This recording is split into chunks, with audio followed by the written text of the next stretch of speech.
저희는 지난주에 교회 구경거리가 된 자들이라는 제목으로 말씀 나눴습니다. 혹시 한세민세 기억나는 거 있니? 사단의 말이 기억나니? 네가 만일 하나님의 아들이라면 뭐 하라고? 십자가에서 내려와 보라 이런 말을 했었지. 그런 말이 오늘에도 똑같이 있는다 그랬지. 네가 하나님의 자녀라며 교회 다닌다며 하나님이 너 사랑하신다며 근데 왜 그 모양 그 꼴이야 그렇게 그런 말이 교회에 공공연하게 나오는데 그런 말은 사단이 유혹했던 말이고 지금 그 사단의 노력으로 그 사단이 뿌려둔 씨 때문에 이 교회 안에도 그게 공공연하게 이렇게 말이 나오고 있다고 말씀드렸어요. 우리 모두는 세상적으로 성공하고 부유해지고 존귀 대우받기를 원하지만 바울은 정반대로 세상의 구경거리가 된 자신을 본받으라고 했습니다. 그 이유는 바울이 전하는 예수께서 세상으로부터 십자가에 매달려 구경거리가 되어 죽으셨기 때문입니다. 크리스찬, 영어로는 크리스찬이고 한국말로 바꾸면 그리스도인이에요. 그리스도인이라면 뜻이 뭐예요? 그리스도를 쫓아가는 사람들, 그리스도를 믿는 사람들을 그리스도인, 영어로는 크리스찬이라고 말하는데 그리스도인이라면 그리스도를 믿고 따라가는 자들이니까 그리스도인, 그러니까 예수님이 가신 그 길을 따라가는 게 당연한 건데 예수님이 가신 그 길이 사람들 보기에 전혀 탐스럽지 않은 길이라고 했어요. 특히 오늘 본문에는 이제 예수님이 이제 사형 선고,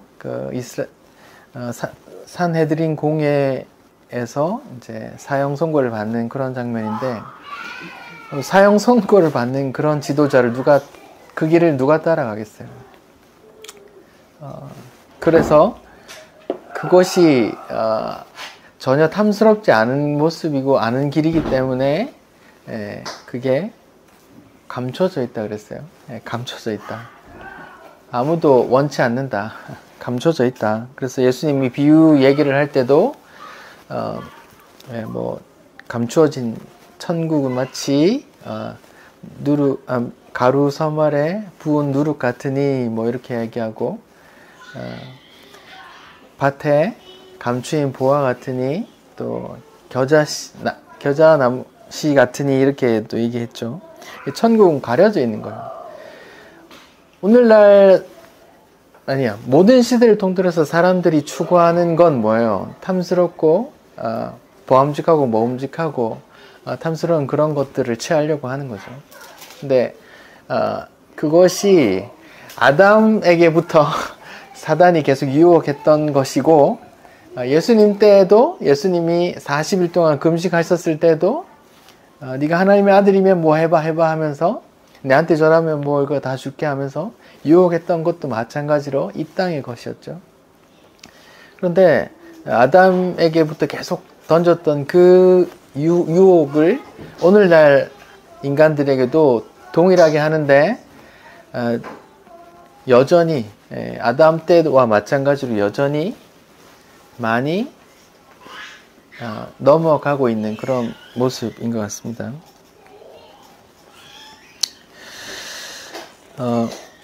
그래서 아무나 갈 수 없고 감추어져 있기 때문에 하나님이 믿음을 주시고 성령을 통해서 그 보화를 발견하는 사람들만 그 길을 가게 된다 했어요. 자, 오늘은 교회에 하나님의 아들을 믿는 자들이란 제목으로 말씀 나누겠습니다. 너무 평범하죠? 교회, 하나님의 아들을 믿는 자들, 평범하잖아요. 되게 평범하잖아요. 근데 그 내용들이 어떤지 한번 봅시다. 오늘 본문은 제자들과 함께 예수님이 이제 최후 만찬을 벌이고 나서 이제 대제사장이 보낸 그 군인들에 의해서 가룟 유다가 도움 주고 해서 이제 잡혀가는 그런 장면이거든요. 잡혀가서 이제 대제사장 앞에 공의회, 산헤드린 공의회, 유대 실질적인 지도자들에게 신문, 재판받는 그런 모습이에요. 근데 성경을 보시면은 오늘 본문이 53절에서 마가복음 14장 53절부터 65절까지인데 그 앞뒤로 보시면 이제 샌드위치 구조로 같은 내용들이 나오는데 앞에 50절, 51절, 52절 제가 한번 읽어볼게요. 제자들이 다 예수를 버리고 도망한다. 제자들 얘기하는 거요. 한 청년은 벗은 몸에 배 호리불을 두르고 예수를 따라가다가 무리에게 잡힘에 그 호리불을 버리고 벗은 몸으로 아예 도망가더라. 그러니까 되게 급박한 제자들이 도망가는 그런 모습을 나오고 그 뒤에도 그 유명한 66절부터는 그 유명한 베드로가 3번 부인하는 내용이 나와요. 그러니까 그걸 이제 인클루지오 문화 기법이라고 해서 이렇게 햄버거, 샌드위치처럼 이렇게 처음과 끝에 어떤 동질의 내용을 집어넣고 그 속에 어떤 것들을 더 빛나게 하는 그런 구조거든요. 그러니까 예수님이 유대 지도자들에게 사형 선고를 받는 그 햄버거의 그 속을 빛나게 하기 위해 앞뒤로 어떤 빵을 집어넣느냐? 제자들이 도망가더라. 입고 있던 이불도 다 팽개치고 벌거벗고 도망가더라. 수제자라고 하던 베드로는 3번이나 부인 저주 하고 떠나가더라. 그런 걸 앞뒤로 넣고 하나님의 아들 예수께서 유대 지도자들에게 사형 언도를 받는 그런 내용인 것이죠. 그러면 본문 들어가 보겠습니다. 종교 지도자들의 재판을 한번 볼게요. 55절부터 제가 한번 읽어볼게요. 대제사장들과 온 공회가 예수를 죽이려고 그를 칠 증거를 찾되 얻지 못하니 뭔가 좀 잘 안 돼요. 삐걱삐걱. 이는 예수를 쳐서 거짓 증언하는 자가 많으나 그 증언이 서로 일치하지 못함이라. 가짜 증인들을 많이 세웠는데 그게 말을 맞추질 못했나 봐요. 자꾸 증언이 어긋나. 어떤 사람이 일어나 예수를 쳐서 거짓 증언하여 이르되 우리가 그의 말을 들으니 손으로 지은 이 성전을 내가 헐고 손으로 짓지 아니한 다른 성전을 사흘 동안 지리라 하더라 하되 그 증언도 서로 일치하지 않더라. 이렇게 지금 이런 내용들이 왜 있냐면 밤에 최후의 만찬하고 나서 이제 밤에 잡혀가시거든요. 예수님이 밤에 잡혀가셔서 막 밤에 지금 이렇게 공의회, 깊은 밤 혹은 새벽에 지금 공의회를 열었어요. 그리고 가짜 증인들을 급하게 모은 거예요. 가짜 증인들을. 이렇게 말을 맞추지 못한 거야. 그러니까 가짜 증인들을 많이 만들어놨는데 그걸 서로 이렇게 하자 말을 못 맞춘 거예요. 근데 이런 게 왜 필요하냐면 얘네들은 이렇게 율법주의자들이거든요. 대제사장과 그 산헤드린 공회원들, 지도자들은 율법에 잘 따르는 그런 사람들이기 때문에 그 재판 신문도 율법에 따라야 되는데 율법에 따르면 죄를 확정하기 위해서는 2-3 증인이 있어야 된다고 이렇게 나오거든요. 제가 한번 읽어볼게요. 신명기 19장 15절인데요. 사람이 모든 악에 대하여 또 모든 죄에 관하여 한 증인으로만 정할 것이 아니고 2 증인의 입으나 3 증인의 입으로 그 사건을 확정할 것이며 이렇게 율법에는 한 놈만 그 말한다고 잡아가면 안 돼. 최소한 2명, 3명 이렇게 증인이 있어야 이제 그 죄를 확정할 수 있어. 이런 이제 율법이 있기 때문에 이제 가짜 증인들을 많이 세웠는데 그 입이 서로 안 맞는 거예요. 그래서 지금 이렇게 문제가 되는 거예요. 그래서 지금 자꾸 일치하지 않더라 이런 내용들이 나오고 이제 대장이 나서는 거예요. 60절이요. 대제사장이 이제 나서는 거예요. 지금 예수를 이제 2-3 증인 세워서 이제 그게 잘 안 되니까 대제사장이 지금 대장으로 나서는 거예요. 60절. 대제사장이 가운데 일어서서 예수에게 물어 이르되 너는 아무 대답이 없느냐? 이 사람들이 너를 치는 증거가 어떠하냐 하되 침묵하고 아무 대답도 아니하시거늘. 이게 다 이제 예언되어 있는 내용이에요. 이렇게 순한 양처럼, 도살장에 끌려가는 양처럼 아무 말 안 하고 그 길을 뚜벅뚜벅 걸어가는 예수님의 모습이 다 예언되어 있는 모습이에요. 이 각주를 보시면 나오고, 다시 물으세요. 대제사장이 다시 물어 이르되 네가 찬송받을 이의 아들 그리스도냐 이렇게 물어요. 찬송받을 이가 누굴까요? 예, 하나님인데요. 이 사람들은 너무 거룩해서, 하나님의 이름이 너무 거룩해서 하나님의 이름을 말 못해요. 말하면 이렇게 죽을까봐. 이 사람들은 그렇게 하나님을 거룩하게 두려워했던 사람들이거든요. 이제 서기관들이, 제가 공부할 때, 신대원에서 공부할 때 서기관들이 책을 이제 필사하거든요. 성경책을 필사하는데 어떻게 했냐면, 이제 성경을 필사하기 전에 목욕을 해요. 목욕을 하는데 열심히 필사하다가 여호와, 야훼, 하나님 이름이 나오면 갑자기 펜을 놓고 다시 목욕하러 가. 그래, 옷하고 싹 갈아입고 와서 다시 이제 그 부분을 이렇게 쓰고 넘어가다가 또 나오면 또 이렇게 했어요. 서기관들은 그렇게 그런 분위기예요. 그런 분위기. 하나님의 이름조차 거론하지 못하는, 하나님의 이름이 너무 거룩하고 경외 대상이기 때문에, 그런 분위기 때문에 이런 질문에도 이런 게 나오죠. 하나님의 이름을 대놓고 말하지 못하고 네가 찬송받으실 이의 아들 그리스도냐 이렇게 묻는 거예요. 이 질문을 하는 이유는 yes라고 하는 말 한마디에 그 사람을 신성모독으로 지금 사내들인 공의회에 지금 70몇 명이 앉아 있단 말이에요. 71명이 앉아 있는데 다 들으면 70만 명이 신성모독에 대한 증인이 될 수 있기 때문에 이 질문을 던진 거예요. 아주 치밀하게 이렇게 짜여져 있죠. 그래서 yes. 근데 예수님은 단순히 yes라고 하지 않고 좀 더 특별하게 말을 했어요. 내가 크니라. 한번 따라해 볼까요? 내가 크니라. 내가 크니라는 말은 이렇게 헬로로 바꾸면 에고 에임이에요. 따라해 봅시다. 에고 에이미. 네, 이건 성경 구약에 따르면 하나님이 모세에게 자기를 소개할 때 했던 내용이거든요. 제가 한번 읽어볼게요.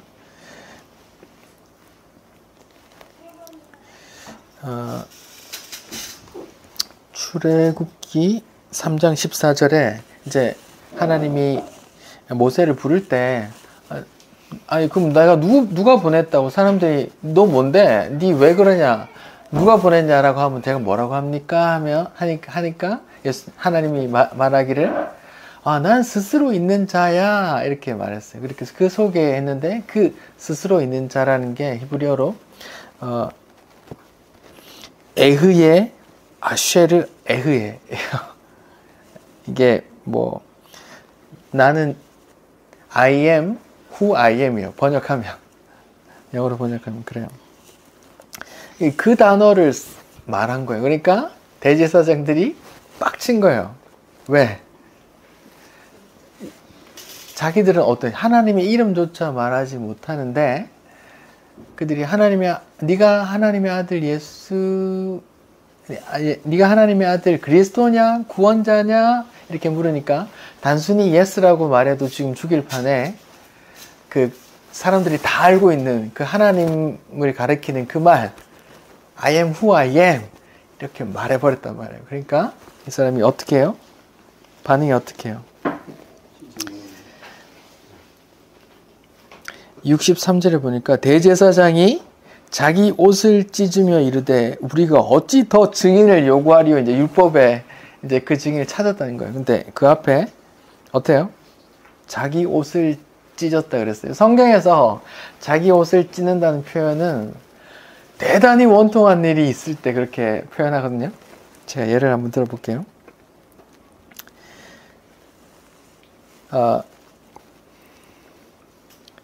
야곱의 사랑하는 라헬의 아들 요셉이 죽었다는 소식, 그 색동옷에 피를 묻혀서 형들이 갖고 와서 요셉이 죽었습니다 하고 말하니까 야곱이 그때 자기 옷을 찢고 굵은 배로 허리에 묶고 막 흙을 뒤집어쓰면서 막 울면서 그래요. 그렇게 원통할 때 성경이 그렇게 표현하거든요. 다윗도 그런 적이 있었는데 사무엘하 13장 31절에 압살롬이라는 아들이 자기 누나 다말인가요? 디나인가요? 그 누나를 이제 암논이라는 형이 겁탈했잖아요. 베달은 형이. 예, 베달은 형이 겁탈하니까 이제 벼르고 있다가 압살롬이 에이씨 하면서 다른 형제들 다 죽여버렸어요. 다윗이 그 소식을 들었어. 압살롬 말고 다른 아들이 다 죽었다. 이런 소식을 듣고 사무엘하 13장 31절에 왕이 곧 일어나서 자기 옷을 찢고 땅에 드러눕고, 그러니까 다윗이 지금 자기 옷을 찢고 땅에 드러누워서 막 애통하는 그럴 때 쓰는 말이에요. 그러니까 성경에서 자기 옷을 찢고 막 죄를 뒤집어 쓰고 하는 게, 그러니까 내 아들이 다 죽었을 만큼 그런 원통한 일이 있을 때 그런 표현을 쓰는데 대제사장이 그런 표현을 또 쓴다고요. 너무 어이없다는 거예요. 이 인간 하나님의, 우리는 감히 하나님의 이름도 못 말하는데 이 인간은 지금 그렇게 물으니까 예스라고 해도 당장 죽일 판에 뭐야? 그 구약에 다 알고 있는 하나님을 지칭하는 말을 내가 그다, I am who I am 이라고 써버리니까 지금 옷을 찢고 원통하면서 지금 하나님 대신 원통해 하면서 신성모독이라고 하면서 욕하는 거예요. 그런 상황이 좀 이해가 되세요? 어떠세요?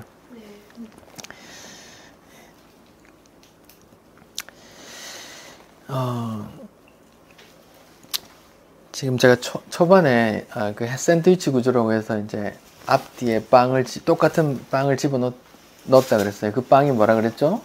제자들이 이렇게 예수를 버리고 도망가는 그런 빵을 집어넣고, 그 빵은 그 속을 돋보이게 하기 위한 거라고 했는데 지금 예수님이 공격당하고 사형 언도를 받는다는, 하나님을 제일 잘 믿는다고 하는 곳에서 그 대표들에게 이제 사형 언도를 받는데 앞뒤에 빵이 예수님의 제자들마저 3년 동안 같이 했던 제자들마저 이제 배신당하고 버림받고 또 저주받고, 보이는 거리에서 베드로가 자꾸 날 저주하고 있는 거야. 그런 모습이 앞뒤 빵으로 들어가 있고, 그 이제 예수님의 그 사형 언도, 옷을 찢으면서 이놈 어찌할꼬 사형에 처해야 됩니다 이렇게 이제 결정을 하는 거예요. 이 고백이 지금 오늘 본문의 핵심인데 한번 봅시다. 내가 그니라 I am who I am 이라고 했고, 뒤에 보면 인자가 권능자의 우편에 앉은 것과 하늘 구름을 타고 오는 것을 너희가 보리라. 또 기가 찬 말을 하죠. 인자가 하나님의 우편에 앉는다. 이거는 이제 그 그리스도에 대한, 메시아에 대한 그런 말이고, 이게 시편 110편에 나오거든요. 또 구름을 타고 오는 것을 너희가 보겠다. 이제 인자가 재림 때 구름 타고 오셔서 온 땅을 심판하신다. 그런 내용들이 있단 말이에요. 다니엘서 7장 13절에 있는데, 그런 본문들을 들었으니까 아주 어이가 없어서 옷을 찢는 거죠. 제가 오늘 본문에 예수님께서 내가 그니라는 말을 좀 먼저 중심으로 볼게요. 내가 그니라. 뭐라고 질문했어요? 네가 찬송받으실리 하나님의 아들 그리스도냐? 라고 하니까 I am who I am. 내가 그입니다. 이렇게 말했어요. 그러면 네가 찬송받을 이의 아들 그리스도냐라고 질문하고 내가 그렇다라고 말하는 것, 그 고백을 다른 사람이 직접적으로 고백했는데 베드로가 그런 고백을 했어요. 뭐라고 고백했죠?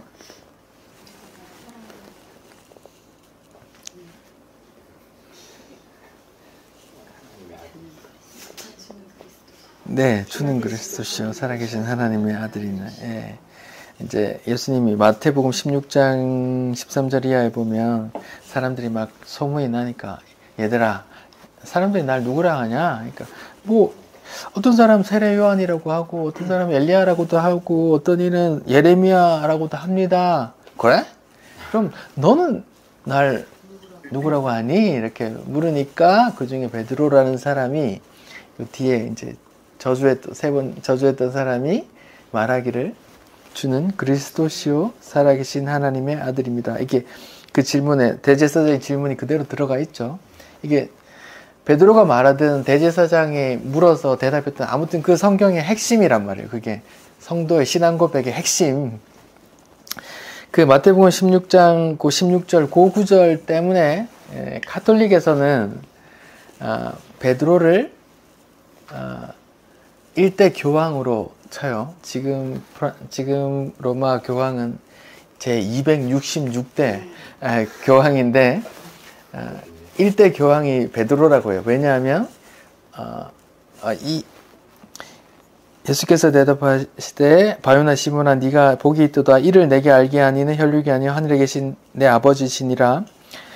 또 네게 이르노니 너는 베드로라 내가 이 반석 위에 내 교회를 세우리니 음부의 권세가 이기지 못하리라. 이런 말이 있어요. 그러니까 베드로가 그 고백을 했고 이제 마태복음 16장 18절에 이 반석 위에 내 교회를 세우겠다. 이렇게 천국 음부의 권세가 이기지 못하리라. 천국 열쇠를 줄게. 뭐 이렇게 했는 이 구절 때문에 가톨릭에서는 교황이라는 권위를 성경 위에 둬요.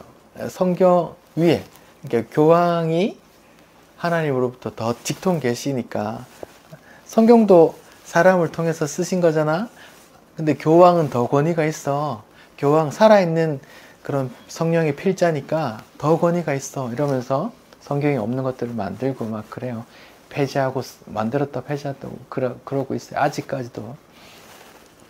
그런데 개신교에서는 이 구절을 다르게 해석합니다.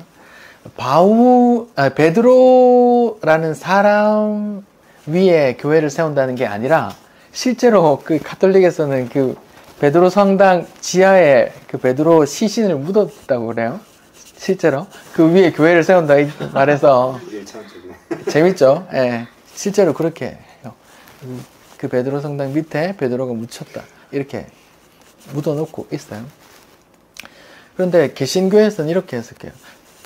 베드로 위에 베드로를 깔고 교회를 짓는 게 아니라 베드로가 했던 그 고백 위에 교회를 세울까 이렇게 해석한다고요.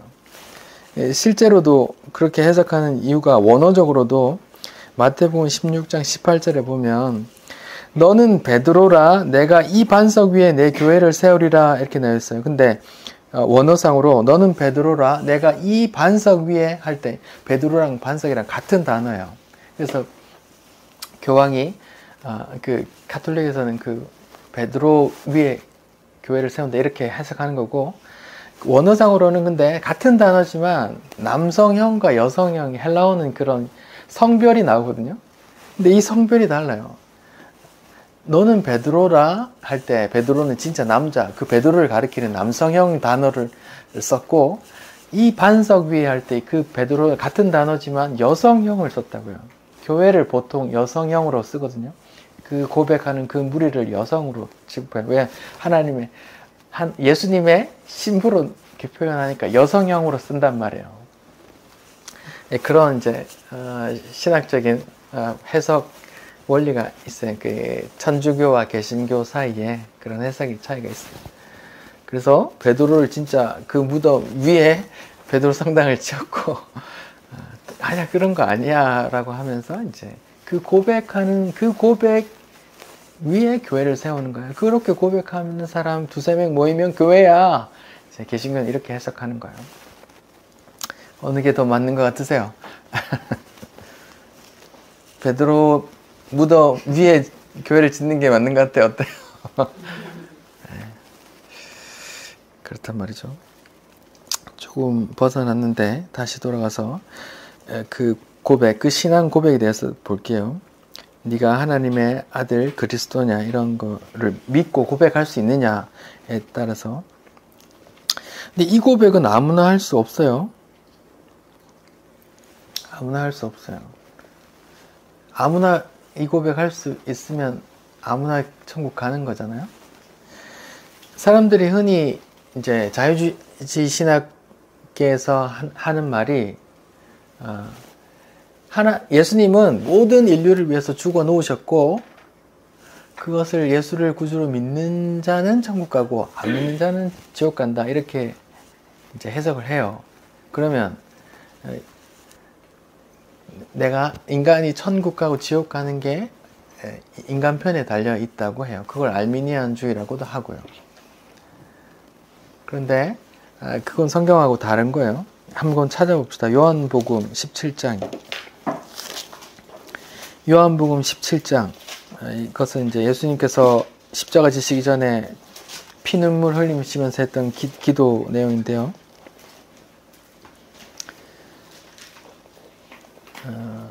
제가 1절, 2절, 3절을 제가 읽어볼게요.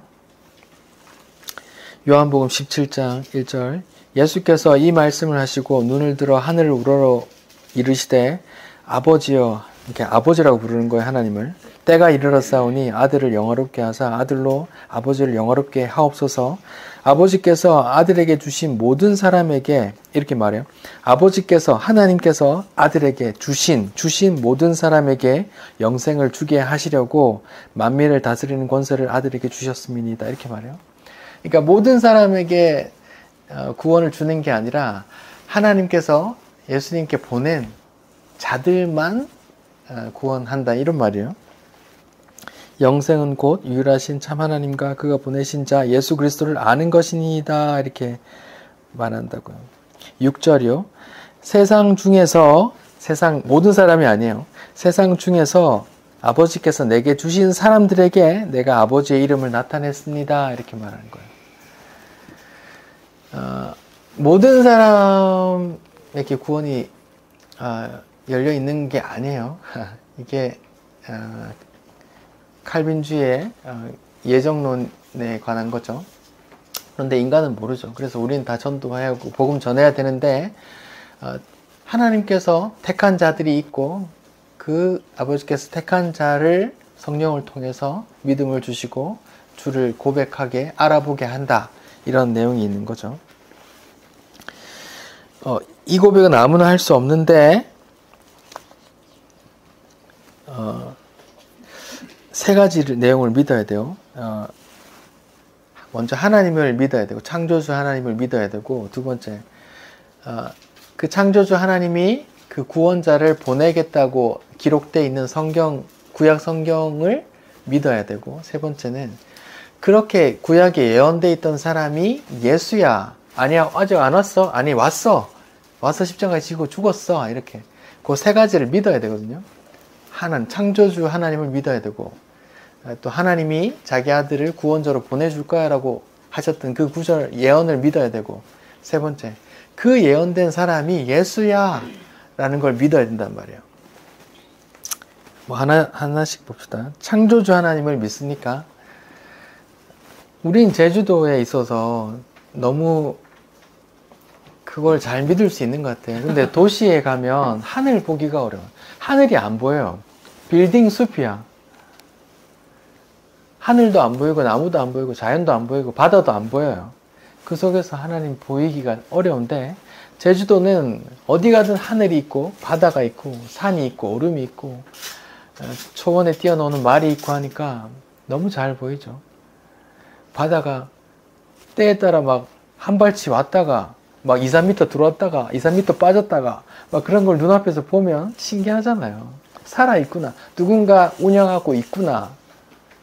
내가 물고기를 잡아서 어항에 넣어놓으면 죽는데 바다에 물고기는 계속 번식하네. 바다 물하고 내가 가둔 물하고 다른 거죠. 계속 누군가 운영하고 있어요. 태풍이 와요. 막 요동쳐요. 태풍은 누가 보낼까요? 그런 걸 이렇게 조금만 귀 기울이면 제주도에서는 하나님이 계신다는 걸 알 수 있는 것 같아요. 불과 200년 전만 해도 창조론 네, 반기를 드는 사람은 없었어요. 인류에.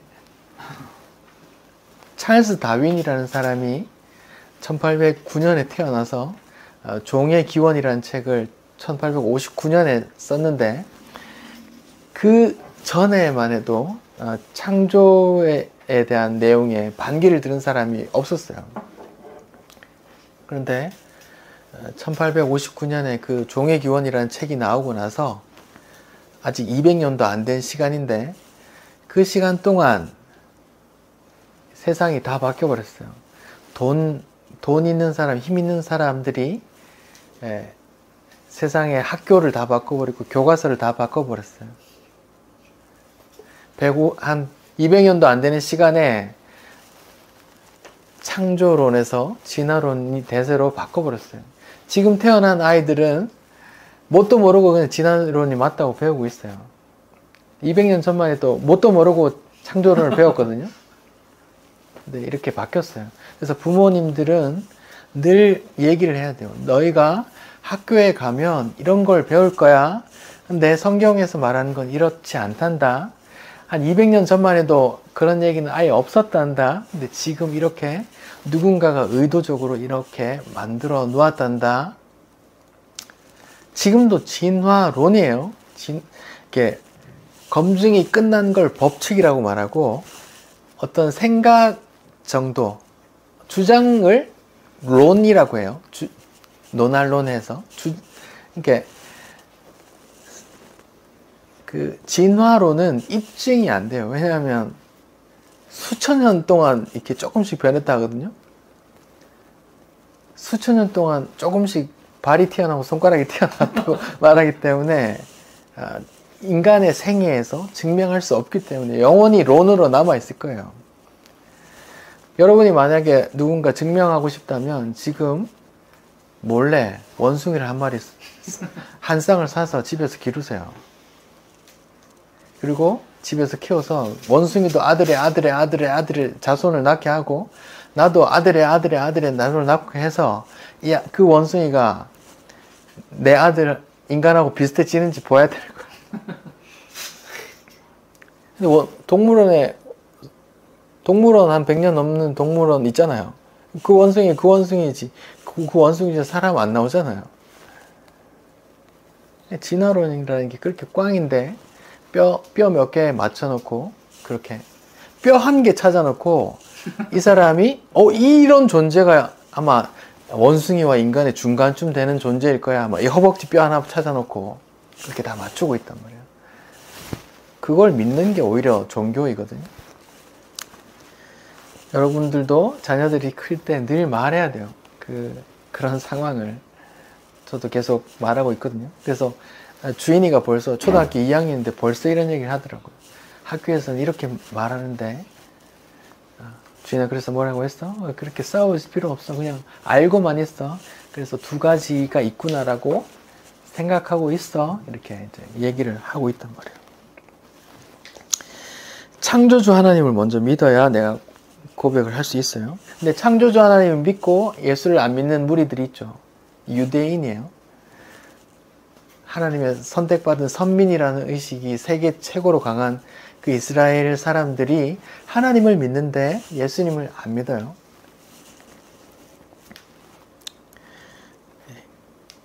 하나님을 믿어야 되고, 두 번째, 그 구원자가 구약에 이제 예언되어 있는 그 성경 구절들을 믿어야 돼요. 제가 여러 번 늘 말씀드리고 있는 게 성경 전체가 다 예수를 말하고 있다는 거예요. 이제 제가 학습이나 세례 교육을 할 때 이렇게 이제 단순화시켜서 말했어요. 성경은 두 개로 나누면 구약과 신약이 있다. 구약은 옛 구자 약속약 약자 해가지고 옛 약속이고, 신약은 새 약속이다. 근데 구약을 쫙쫙 짜가지고 한 문장으로 바꾸면 이거야. 메시아가, 구원자가 언젠가 오실 거야 라는 약속이에요. 근데 신약을 꽉꽉 짜서 한 문장으로 만들면, 오셔서 십자가에서 죽어 부활승천하셨던 그 예수님이 언젠가 다시 오실 거야. 이 약속이라 그랬어요. 그러니까 구약도 신약도 다 예수님에 대한 약속이에요. 요한복음 21장을 한번 찾아봅시다. 요한복음 20장. 예수님께서 직접 성경의 기록 목적, 짧게는 요한복음 혹은 전체에 대해서 말하고 있어요. 요한복음 20장 30절 31절 예수께서 제자들 앞에서 이 책에 기록되지 아니한 다른 표적도 많이 행하였으나 오직 이것을 기록함은 너희로 예수께서 하나님의 아들 그리스도이심을 믿게 하려 하며 너희로 믿고 그 이름에 힘입어 생명을 얻게 하려 함이라. 그러니까 좁게는 요한복음을 쓴 이유가 예수가 하나님의 아들 그리스도라는 것을 믿게 하려 함이라 이 말이에요. 또 다른 본문에는 예수님께서 말하기를 너희가 성경에서 구약이에요. 경에서 구원을 얻으려고 성경을 상고하거니와 그 성경이 다 날 증거하는 것이다 이렇게 표현한단 말이에요. 그러니까 성경은 뭐 구약이든 신약이든 다 예수를 증거하는 책이에요. 예수를 증거하는 책이에요. 제가 예를 들어 볼게요. 원시복음이라고 하는 창세기 3장 15절에 원시복음 이제 내가 너로 하나님께서 뱀에게 하는 말이에요. 내가 너로 여자와 원수가 되게 하고 네 후손도 여자의 후손과 원수가 되게 하리니 여자의 후손은 내 머리를 사단의 머리를 상하게 할 것이고 너는 너는 그 여자의 후손의 발꿈치를 상하게 할 것이다. 이게 원시복음이라고 하는데 그 여자의 후손은 누구를 가리키는 거예요? 예수를 가리키는 거예요. 좀 더 앞서 나가서 좀 더 앞에 창세기 맨 처음에는 뭐가 나와요? 창조 기사가 나오잖아요. 창조 기사에 좋았더라 하면서 일곱째 날에 뭘 해요? 일곱째 날에 뭐예요? 안식했다고 하잖아요. 그 안식의 의미가 뭐예요? 안식의 핵심 교리가 뭐예요? 뭐 하지 마라? 일하지 말아요. 안식일, 그게 율법화된 게 안식일인데 안식일에 뭐 하면 안 돼요? 일하면 안 돼요. 그래서 창조 기사에 이제 6일 동안 창조하시고 일곱째 날에 함께 안식하셨더라 이렇게 나온단 말이에요. 그게 뭘 의미하냐면 그 안식조차도 하나님께서 일하신 창조, 내가 다 창조했어. 너희 같이 쉬자. 이 말이에요. 너희가 하나도 창조한 거 없지? 내가 창조했어. 내가 너희에게 베풀었어. 이 말이고 안식일도 마찬가지예요. 안식일도 창조도 구원도 누가 일했어요? 하나님이 하시는 거야. 너희는 일하지 마. 너희는 일하면 안 돼. 나와 함께 쉬어야 돼. 이런 말이에요. 안식의 창조기사, 안식에 대한 기사도 하나님의 일, 뭐요? 내가 아들을 보내서 내 사랑을 증명할 거야, 확증할 거야, 이런 말이거든요. 뭐 조금 넘어가서 아브라함이 약속을 받잖아요. 네 씨가 뭐 이렇게 나오잖아요. 그 씨는 갈라디아서 3장에 보면 많은 사람을 말한 게 아니라 한 사람, 그 예수를 가리키는 거다 이렇게 말해요. 그 씨로 인해 많은 사람이 복을 받으니까 그 씨로 인해서. 또 아브라함이 몇 세에 아들을 낳아요? 이삭을? 100세에 낳잖아요. 뭐 사라의 나이는 한 10살, 9살 차이가 나요. 91살이나 90살이란 말이에요. 90세 노인이 아들 낳았다. 이건 불가능한 일이잖아요. 민세 지금 엄마가 동생 지금 낳을 수 있지? 네. 낳으실 수 있어. 아직 가능하셔.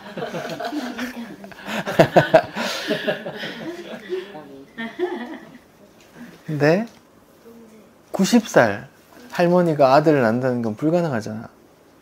폐경이 왔단 말이야. 불가능한 일이죠. 아브라함과 사라가 이삭을 낳는 것, 이게 뭐예요? 너희가 한 일이 아니고 누가 한 일이에요? 내가 한 일이에요. 그러니까 내가 한 일로 너희가 구원받을 거야. 너희가 복을 얻을 거야. 이런 말이거든요. 그냥 100살, 90살 할아버지 할머니는 이렇게 성기능으로 보면 그냥 마른 나무 짝대기 같은 사람이에요. 불가능한 사람. 아기 출산할 수 없는 사람. 너희가 한 게 아니야 라는 걸 증명하기 위해서 하나님께서 100살 해주신다니까요.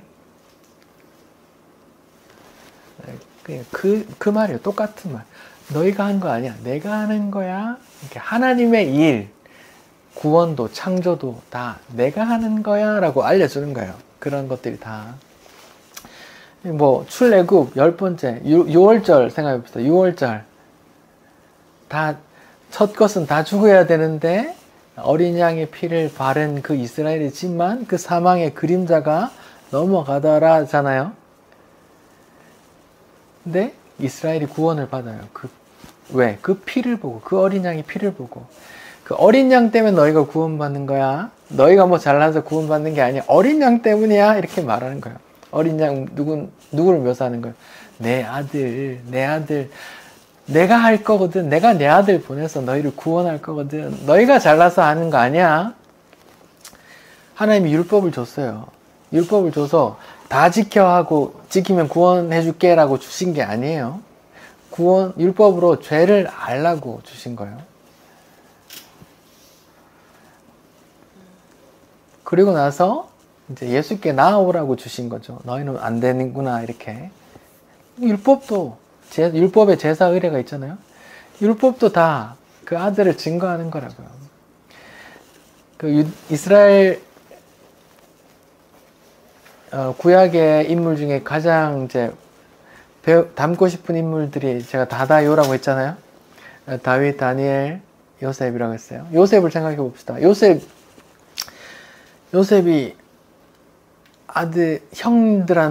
배다른 형들한테 어떤 일이 당했어요? 네, 오늘날로 말하면 인신매매를 당했어요. 배신이죠. 배신 당했어요. 그리고 은 30냥, 은 20냥하고 뭐 쌀인가 뭐 해서 은 30냥을 가리키는 그 돈을 받고 팔려졌어요. 그리고 팔려지고 그 사람이 죽은 줄 알았어요. 누가? 아빠가. 그 아들 요셉이 죽은 줄 알았잖아요. 근데 나중에 어떻게 돌아와요? 구원자로 돌아와요. 온 세상에 다 가뭄에 죽어가는데 요셉이 애굽의 총리가 되어 구원자로 돌아오는 거예요. 누구 이야기일까요? 예수님. 예, 배신당하고 팔려가서 죽었다가 살아나서 구원자로 오시는 이야기예요. 그 이야기도 내가 요셉처럼 총리가 되어야지 그런 거 말하는 게 아니란 말입니다. 다윗 생각해 봅시다. 다윗 아주 훌륭한 사람이고 나도 그런 훌륭한 왕이 지도자가 돼야지 이렇게 보라고 한 게 아니라 다윗은 그런 강력하고 공의로운 왕을 모델을 하나 세워 놓으신 거예요. 예수님이 그 왕으로 통치하시니까. 그래서 이스라엘 국기에 별 하나 큰 게 있는데 그것을 다윗의 별이라고 해요. 유대인들은 아직 그 메시아, 구약에 예언된 그 메시아를 아직 기다리고 있어요. 아직 안 왔어. 강력한 이스라엘, 강력한 통치자 아직 안 왔단 말이야. 왜? 자기들이 죽인 예수가 자기들이 그렇게 기다리던 메시아를 자기들이 죽였다고 인정을 못하니까 유대인들은 아직 안 온 거야. 그 성경은 다 구약이든 신약이든 다 예수님을 증거하는데 그런 규정들이 예언되었고 또 이루어졌다라는 걸 믿어야 돼요. 세 번째, 그렇게 예언되었던 사람이 예수다. 그래서 2000년 전에 십자가 지고 죽었다라는 걸 믿어야 그 고백을 할 수 있어요. 저는 그리스도시요 살아계신 하나님의 아들입니다라는 고백을 할 수 있으려면 창조주 하나님을 믿어야 되고 그 구약에 하나님께서 아들을 보내서 구원자를 보내줄게 하는 걸 믿어야 되고 또 그 예언된 사람이 예수라는 걸 믿어야 되는데 세 번째, 그 사람이 바로 예수야, 십자가에서 죽은 그 예수야 라고 스데반 집사가 그 한마디 하고 죽었어요. 자, 생각해 봅시다. 우리나라에만, 요 작은 남한 반도에만 자기가 재림 예수라고 주장하는 사람이 200명이 넘어요. 다시요. 자기가 재림 예수다라고 주장하는 사람이 200명이 넘는다고요. 그 중에 제일 유명한 사람이 신천지 이만희 선생님이시고, 얼마 전에 그 PD수첩에 나왔던 그 브라질 돌나라 그 박명호라는 교주가 또 자기가 재림 예수라고 그 성도들 수천 명 그 자녀 딸내미들 다 자기 신부 만들고 성접대 받고 있단 말이야. 정명석도 그랬고요. 그렇게 유명한 사람들 빼고 자재부리하게 그렇게 지방에서 이름 없는 지방에서 그렇게 내가 재림 예수야라고 하는 사람이 우리나라에만 200명이 넘는데요. 거기에 속아 넘어가는 사람들이 얼마나 또 많겠어요. 유대인들은 아직 안 왔다 그러고 예수를 인정 안 하고 아니야 나야 라고 주장하는 사람은 우리나라에만 200명이 넘고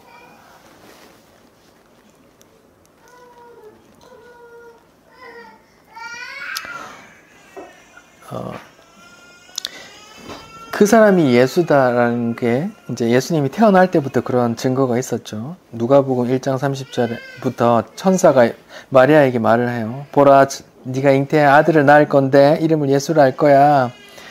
큰 자가 되고 지극히 높은 이의 아들이라 부를 거야. 이렇게 이제 태어날 때부터 이렇게 말해요. 그리고 태어날 때부터 이제 자기 힘으로 인간의 힘으로 태어난 게 아니라 이제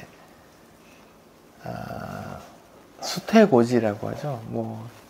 하나님께서 하나님의 능력으로 이렇게 임신한 거죠. 요셉이 가만히 끊고 자요. 이렇게 했는데 품으라고 또 천사가 말해준단 말이에요. 예수님이 태어나서 이제 세례 요한에게 가서 세례를 받을 때 이런 일이 있었어요. 마태복음 3장 16절 예수께서 세례 받으시고 물에서 올라오실새 갑자기 하늘이 열리고 하나님의 성령이 비둘기같이 자기 위에 임하심을 보더니 하늘로부터 소리가 있어 이르되 이는 내 사랑하는 아들이요 내 기뻐하는 자라 라고 하시는 거예요. 예수님이 세례 받을 때 하늘이 열리고 소리가 들렸어요. 막 천둥 소리 같은데 분명히 말씀하시기를 내 사랑하는 아들이다 이렇게 말하는 거예요. 또 한 번 있었어요. 마태복음 17장에 모세와 엘리야와 변화산에서 호련히 변할 때 막 신비롭게 막 쫙 빛날 때 그때 하늘에서 소리가 났어요. 그때 뭐라고 나왔냐면 마태복음 17장 5절 하늘 구름 속에서 소리가 나서 이르시되 이는 내 사랑하는 아들이요 내 기뻐하는 자니 너희는 그의 말을 들으라 하시니 제자들이 듣고 엎드려 심히 두려워하니라 이렇게 말해요. 그러니까 지금 제가 세 번째를 증명하고 있는데 먼저 창조자 하나님을 믿어야 되고 창조자 하나님이 구원자를 내 아들을 보낼 거야 라는 그 예언을 믿어야 되고 세 번째 그 예언된 사람이 예수다라는 걸 믿어야 되는데 성경에 다 증명되어 있어요. 그렇죠? 태어나면서부터 수태고지 요셉의 씨가 아니고 성령으로 잉태되었고 마리아에게 이 사람은 하나님의 아들이라고 일컬음 받을 거야 라고 수태고지했고 세례 받을 때 하늘이 열리고 소리가 났단 말이에요. 이는 내 아들이라고. 또 변화산에서 하늘이 열리고 또 소리 쳤단 말이에요. 이는 내 사랑하는 아들이고 내 기뻐하는 자니 이의 말을 들어라. 이렇게 하나님께서 직접 이렇게 말을 했다. 그 사람이 예수란 말이에요. 근데 예수가 하나님의 아들인 건 그런 천사들만 아는 게 아니라 귀신도 알았어요. 마태복음 4장에 그 귀신의 사단의 우두머리 사단이 마귀가 시험하잖아요. 예수님에게 또 뭐라고 해요? 네가 만일 하나님의 아들이면 이렇게 해라. 네가 이거 안 하면 하나님의 아들이 아닌 거야 라고 이제 거짓말을 증명하려고 했단 말이에요. 사단이 이 사람이 하나님의 아들인 걸 알고 그렇게 얘기했단 말이에요. 마가복음 5장에 무덤 사이에 있던 귀신 들리는 사람이 있었어요. 와 하면서 막 쇠고랑 다 끊어버리고 그런 사람이 있었는데 예수님이 그 지방으로 가는데 저 멀리서 그 귀신이 초능력으로 막 후레시맨처럼 막 뛰어와가지고 엎드려서 하는 말이 이거예요. 마가복음 5장 7절 지극히 높으신 하나님의 아들 예수여 나와 당신이 무슨 상관입니까? 원하건대 하나님 앞에 맹세하고 나를 괴롭히지 마세요. 왜 왔어요? 하나님의 아들 왜 왔어요? 이렇게 이제 귀신도 알아보고 단번에 알아보고 뛰어와서 증거했단 말이에요. 그래서 저 쫓겨나는 거예요? 그러면 저기 돼지떼에 들어가게 해주세요 하고 돼지떼 이렇게 막 바다에 들어가서 몰살해 버렸잖아요. 예수가 하나님의 아들이라는 건 누구도 알아요? 귀신, 사단도 아는 거예요. 네. 다 증명이 되는 거죠. 근데 누구만 몰라요? 지금 사형 언도하고 있는 누구만 몰라요? 유대인 지도자들, 유대인들만 몰라요. 하나님의 백성이라고 하는 그 유대인들의 핵심. 하나님의 이름이 너무 거룩해서 그 이름조차 부를 수 없어서 찬송받으실 뭐 이렇게 말하는 그 사람들이 하나님의 아들을 모르고 그 사람을 죽인단 말이에요. 마귀 귀신도 다 아는데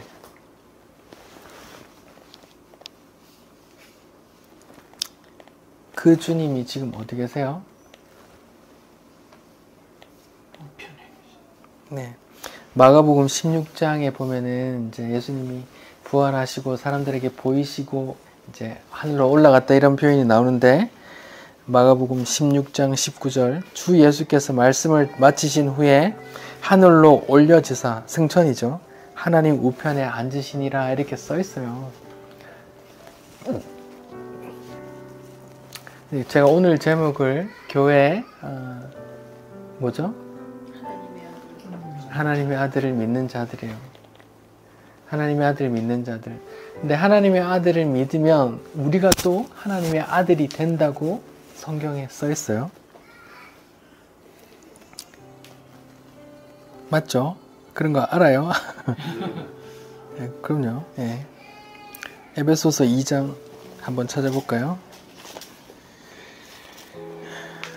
에베소서 2장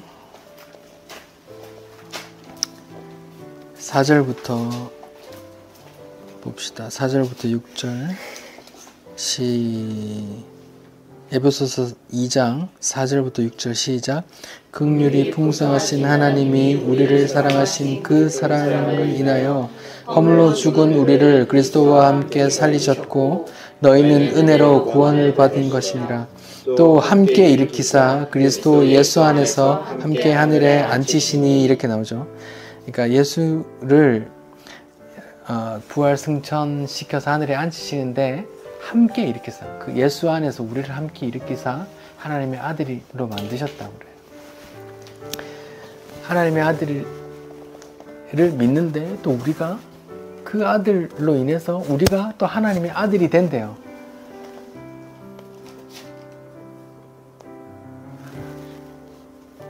신기하죠? 그 하나님의 아들이 언젠가 다시 오신대요. 하나님의 아들이 구름 타고 다시 오신다고 계속 마태복음 24장에도 나오고 요한계시록에도 계속 반복해서 나오잖아요. 이 성경 속에서 아직 이루어지지 않은 한 가지 예언이 있다면 그 예언은 뭐예요? 언젠가 예수께서 다시 오실 거야 라는 게 아직 안. 요한계시록 제일 끝 구절이 뭐예요? 마라나타라고도 말하고 아멘 주 예수여 오시옵소서라고도 하잖아요. 그 예수를 기다리는 거예요. 그 예수가 오시면 우리가 그 예수 안에서 하나님의 아들로 보좌 우편에 함께한, 지금은 그 묵시 속에서 이미 앉아 있고 이 역사 속에서 역사를 뚫고 오시면 그분과 함께 우리가 하나님의 아들이 된단 말이죠.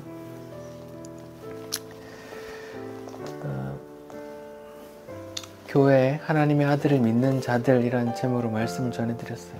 하나 새로운 거 없지만 그냥 성경을 한번 짚고 넘어갔어요.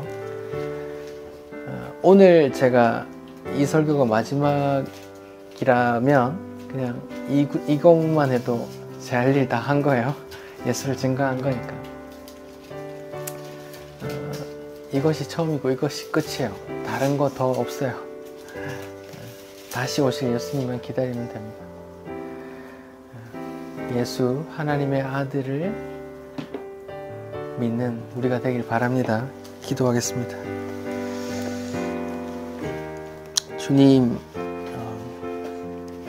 당신은 살아계신 하나님의 아들이시오 그리스도십니다. 우리의 구원자십니다. 우리를 죄에서 구원하시고 지옥에서 건져 저 천국에 영원히 거하게 하실 하나님의 지혜요 하나님의 능력이심을 고백합니다. 주님, 그 예수, 그 아들이 있는 자는 아들을 가진 자는 영생을 얻었다고 했습니다. 그 아들을 품고 얻게 되는 그 하나님의 아들의 지위와 그 영원 가운데 안식을 소망하게 해주십시오. 그 아들로 인해서 지옥을 면하고 영원한 안식이 보장되어 있다는 그 기쁨 속에, 그 평안함 속에, 그 위로 속에 살게 해주십시오. 예수님 이름으로 기도드립니다. 아멘.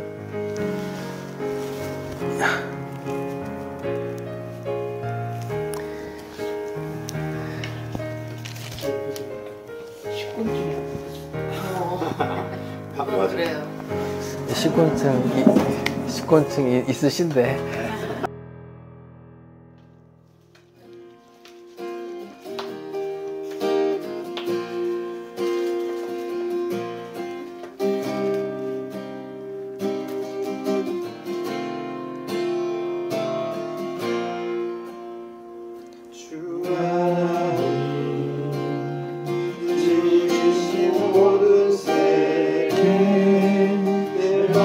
속에 그리어볼 때 하늘의 별 흘려 뻗치는 내 손 주님